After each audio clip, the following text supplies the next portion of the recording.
Science programmer here at the Palmerston Library. But in my free time, did you know I'm an Inspiration Lab technician? Here in Inspiration Lab, we zoom in on the little things. And we add in just a little bit of magic. Today in Inspiration Lab, we are going to create a blooming flower. Using simple things like paper and water, we are going to showcase how capillary action works. Capillary action is the ability for a liquid to flow through narrow spaces without using gravity. Today you will need a container that is able to hold water, paper to draw our flowers on, markers, pencil crayons, or crayons, and scissors.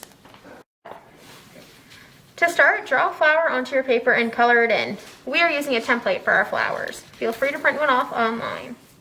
Then cut out your flower.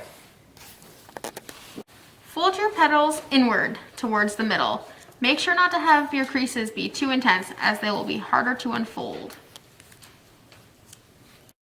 Fill your container up with water. The water should be about an inch deep for this to work best.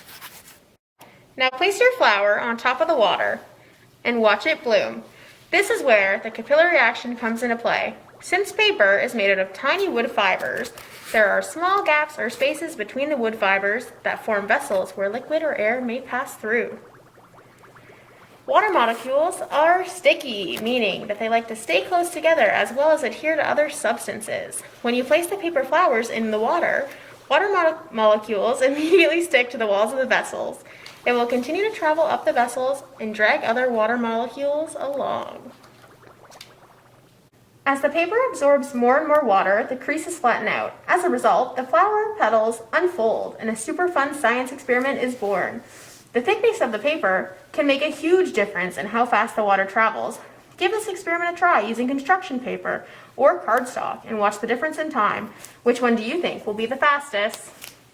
If you enjoyed this activity, check out our other experiments. Head to our website, wellington.ca/library for more resources.